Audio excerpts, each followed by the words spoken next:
Mà mẹ.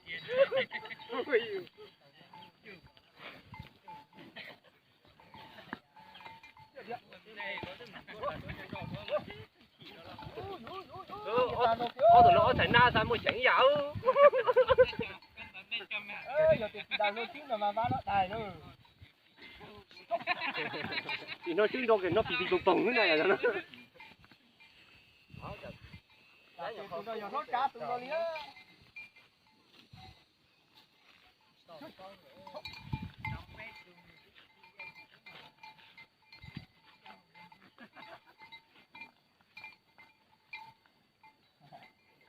Tao rồi, tao xong này rồi.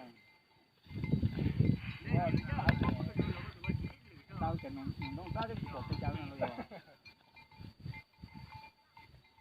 Con cháu thì để cháu thôi đấy chị. Chị tụi con cháu lóc xe. Tụi con nhà tụi là lo.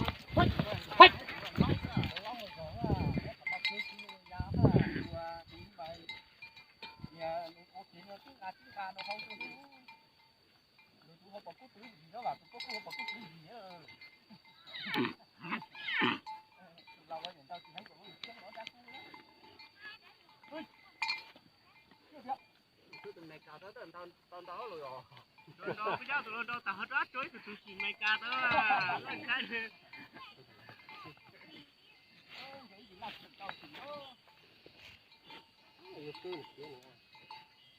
Con đò tỉnh thay bỏ nó kìa, nó có một tí gì nữa.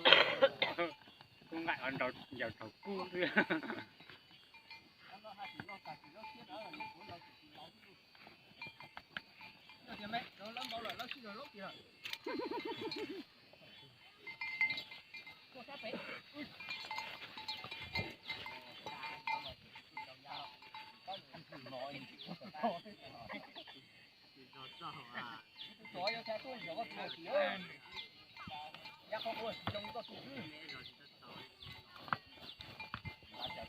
Đàn đồ nữa. Bà mấy.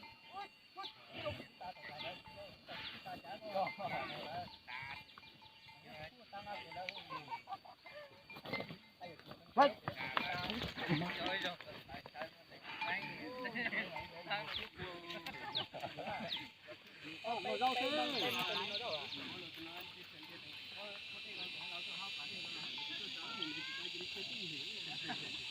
Và còn những chỗ đa mà chỉ phổ cho tí chứ nó đâu sẽ phải uống tao rồi cái kia chứ Nhà có tụi nó con dứa phổi này không lo chặt tụi con giờ cháu tròn trâu này rồi lấy lúa kia rồi nó nhốt té rồi lúa kia chặt chứ lấy lúa đài tổ lúa tụi nó khốt chỗ rồi nó cũng cả trứng trâu nó tụi pháo ôn tài ó con được lạ chưa được bé lo thôi nếu mà con lẩu nên là con dưới kia thì khủng cho luôn cả thế đó lẩu tao nhìn lẩu lẩu có tụi giống con cứ rồi thế cho đi cho nó sẽ đi rồi thế rồi muốn gì đấy anh này có giả rồi con này trồng chỉ con trai à con này trồng con trai tao tụt xuống này cũng la nó rồi tụi là tiếng cái viết tụi này nó chỉ vô thôi đi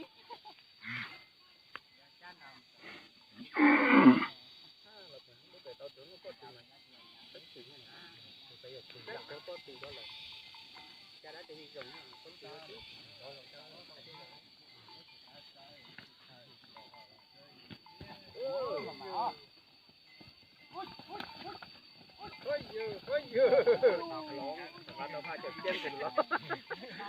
là chỉ là cái này rồi cũng tàn có lưỡi dụng mất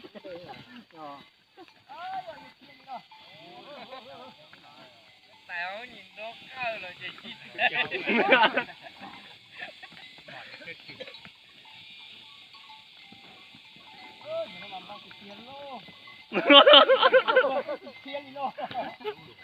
từ từ tàu đi lo cho nó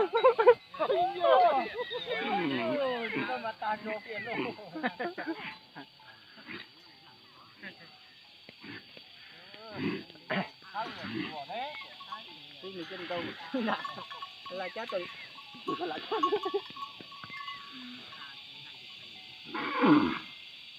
nó xã hội giờ tụi nó tao túi thì tụi lao nữa làm nhanh thế mà cả chỉ lâu nào mà còn non bắt còn tôi nói ba chỉ là mấy cái dùng kia là lâu rồi mình rốn lo lại còn có cái là tôi lo nhau gì tôi đâu chỉ mua kia lấy ở tôi chỉ cho kia lấy ở tôi chỉ cho kia mua tiền đá gì nhưng mà có mua lại chỉ giàu nữa có chỉ mua lại nên nó giàu nữa luôn hiện tại tụi nó đâu cả chúng nó món tụi nó mua cái kia ra tao hay như này lấy cho tao